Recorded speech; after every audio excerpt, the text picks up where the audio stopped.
Welcome back to Thomas വേറെ ലീവ്. നമ്മുടെ ബുക്ക് പ്രൊവോക്കിംഗ് തോട്ട് സീരീസിലെ അടുത്തൊരു വീഡിയോ ആയിട്ട് ഞാൻ വന്നിരിക്കുന്നത് നമ്മുടെ രവീന്ദ്ര സിംഗിൻ്റെ your dreams are my now എന്ന ബുക്കിലെ അടുത്തൊരു thought. When you don't fight against evil, you too are to be blamed as much as the evil itself. You have two choices, accept it or fight it out.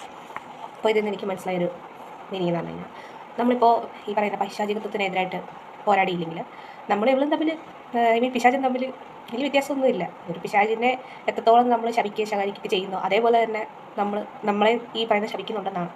So അതുകൊണ്ട് നമുക്ക് മുന്നിൽ രണ്ട് ഓപ്ഷനേ ഉള്ളൂ, അല്ലെങ്കിൽ രണ്ട് സാധ്യതകളേ ഉള്ളൂ. ഒന്നെങ്കിൽ ഈ പറയുന്ന പൈശാചികത്വത്തിനെതിരായിട്ട് പ്രവർത്തിക്കാം, അല്ലെങ്കിൽ അത് ആക്സെപ്റ്റ് ചെയ്ത് ഒരു പിശാചായിട്ട് ജീവിക്കാം. അപ്പോൾ നമുക്ക് ഈ തോട്ടിനെ പറ്റി കൂലങ്കക്ഷമായിട്ട് ചിന്തിക്കാം. അപ്പോൾ എന്താണ് പൈശാചികത്വം? നമുക്ക് അവിടെ തുടങ്ങാം. പൈശാചികത്വം പൊതുവിൽ നമുക്ക് ജനറലി ചോദിക്കുകയാണെങ്കിൽ ഒറ്റ വാക്കിൽ എല്ലാവർക്കും പറയാൻ പറ്റുന്ന ഒരു കാര്യമാണ് ആശാവാദ സംസ്കാരത്തിനെതിരായിട്ട് പ്രവർത്തിക്കുന്നത് എന്ത് കാര്യം പൈശാചികത്വമാണെന്ന്. പക്ഷെ ഞാനെന്ന വ്യക്തി അതൊരു കാര്യം ശരിയാണ് കേട്ടോ. എൻ്റെ അഭിപ്രായത്തിൽ എന്താണ് പൈശാചികത്വം എന്ന് ചോദിച്ചു കഴിഞ്ഞാൽ, ജീവനുള്ള എന്തിനേയും ദോഷകരമായിട്ട് നമ്മൾ ചെയ്യുന്ന പ്രവൃത്തി, എതിരായിട്ട്. ഉദാഹരണം, അത് ജീവനിലെല്ലാം ഇൻക്ലൂഡ് ആട്ടോ, മനുഷ്യൻ മാത്രമല്ല, മൃഗവും സസ്യങ്ങളും ഈ പറയുന്ന ഫംഗസ് അങ്ങനെയുള്ള ഏറ്റവും ചെറിയ കടികൾ തൊട്ട് ഏറ്റവും വലിയ ദിനോസറുകളടക്കമുള്ള കടികൾ വരെ എവരിത്തിങ് ഇൻക്ലൂഡ് ആണില്ല. അപ്പോൾ അതിൽ അവർക്ക് എതിരായിട്ട് ഇപ്പോൾ അവരുടെ കൂട്ടത്തിൽ തന്നെയുള്ളതായിരിക്കാം, അല്ലെങ്കിൽ പുറത്ത് നടക്കാരും. ഇപ്പോൾ ഉദാഹരണം പറയുകയാണെങ്കിൽ മൃഗങ്ങളും തമ്മിലാവാം, മനുഷ്യനും മൃഗങ്ങളും തമ്മിലാവാം. അങ്ങനെ ഒരു ഇൻ്റർലിങ്ക്ഡ് ആയിട്ടുള്ള രീതിയിൽ മാനസികവും ശാരീരികവും ഭൗതികപരവുമായിട്ടുള്ള എല്ലാ അവസ്ഥകളിലും മറ്റൊരാൾക്ക് ഹാനികരമായിട്ട് എന്ത് പ്രവർത്തിച്ചാലും, അത് ആര് പ്രവർത്തിച്ചാലും അതല്ല ഒരു പൈശാചികത്തിൻ്റെ ഒരു കൈൻഡ് ഓഫ് പാത്താണ്, അല്ലെങ്കിൽ അതാണ് പൈശാചികത്വം. ഒരുപക്ഷെ ചോദ്യം വരാം, ഈ പറയുന്ന എന്തെങ്കിലും കെട്ടിടങ്ങളോ അല്ലെങ്കിൽ ഓക്കെ, ഒരു ഉദാഹരണം പറയുകയാണെങ്കിൽ നമ്മൾ പലപ്പോഴും പത്രത്തിൽ കാണുന്നതാണ്, സാമൂഹ്യ വിരുദ്ധരെ കാത്തിരിപ്പ് കേന്ദ്രങ്ങൾ നശിപ്പിച്ചു എന്നോ, അല്ലെങ്കിൽ ആരെങ്കിലും നമുക്കിപ്പോൾ ഒരു ഗിഫ്റ്റ് തരാണ്, അപ്പോൾ അത് നമ്മുടെ കൂടെയുള്ള ഒരാൾക്ക് ഇഷ്ടപ്പെട്ടില്ല, അപ്പോൾ അയാളത് നശിപ്പിക്കുന്നു നമ്മളുടെ പോലെ അനുവാദമില്ലാതെ. സോ അങ്ങനെയുള്ള എന്ത് കൈൻഡ് ഓഫ് കാര്യങ്ങളും ഇതിൽ ഇൻക്ലൂഡ് ആണ്. പക്ഷേ അതെങ്ങനെ ഇൻക്ലൂഡ് ആവും? അതിന് ജീവനില്ലല്ലോ. കാരണം ഗിഫ്റ്റിനാണെങ്കിലും കെട്ടിപ്പൊക്കിക്കുന്ന ഈ കാത്തിരിപ്പ് കേന്ദ്രത്തിനാണെങ്കിലും ഉണ്ടാവില്ലല്ലോ. അപ്പോൾ അത് പൈശാചികത്വം അല്ലേ? പക്ഷേ അത് ഇന്നത്തെ ഇൻക്ലൂഡ് ആവാത്തതെന്ന് വെച്ച് കഴിഞ്ഞാൽ നോ, ഇത് ഇൻക്ലൂഡ് ആണ് കേട്ടോ. അതായത് നമ്മൾ ഈ പറഞ്ഞ ഭൗതിക സാഹചര്യങ്ങൾ ഇതും വരുന്നുണ്ട്, നമ്മുടെ ആവശ്യത്തിന് വേണ്ടിയിട്ടാണല്ലോ അത് അവിടെ കെട്ടിയുണ്ടാക്കുന്നത്.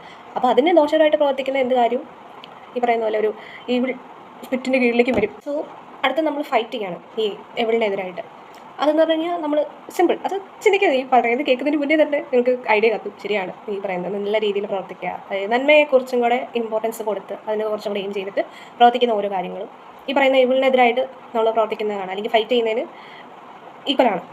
പക്ഷേ നമ്മൾ ഈ ഇങ്ങനെ ഒരു ഫൈറ്റിംഗ് അല്ലെങ്കിൽ ഇങ്ങനെ ഒരു പോരാട്ടം പിശാചിനോ പൈശാചിത്വത്തിനോ എതിരായിട്ട് നമ്മൾ ചെയ്തില്ലെങ്കിൽ, അഥവാ ഈ പിശാചിനെതിരായിട്ട് നമ്മളോ അല്ലെങ്കിൽ മറ്റൊരാളോ പറയുന്ന ശാപവാക്കുകളൊക്കെ ഉണ്ടല്ലോ, അതിന് ഈക്വലി റെസ്പോൺസിബിൾ ആണ് നമ്മളും. അല്ലെങ്കിൽ ഈ പിശാചിനോട് പറയുന്ന സത്യം പറഞ്ഞാൽ നമ്മളോട് പറയുന്നതിന് ഈക്വലാണ്.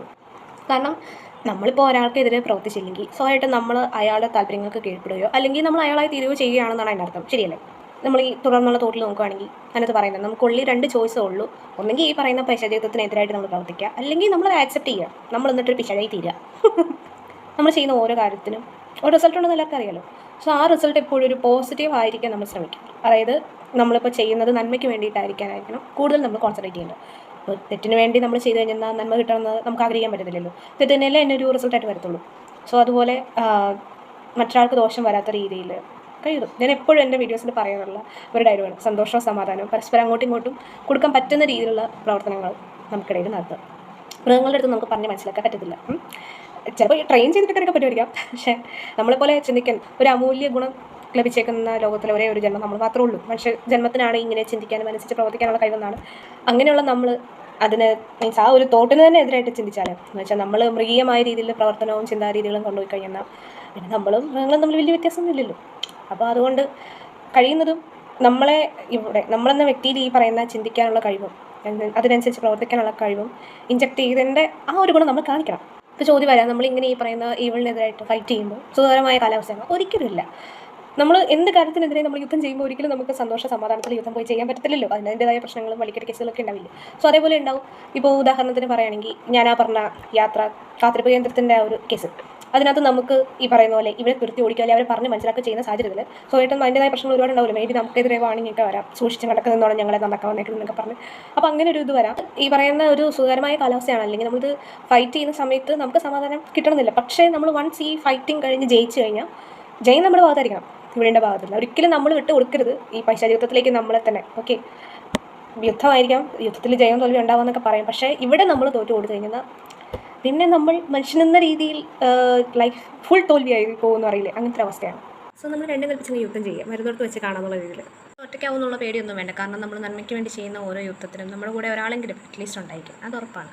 സോ ഫൈറ്റ് അഗെയിൻസ്റ്റ് ഡെവിൾ, അതായിരിക്കണം നമ്മുടെ മുദ്രാവാക്യം.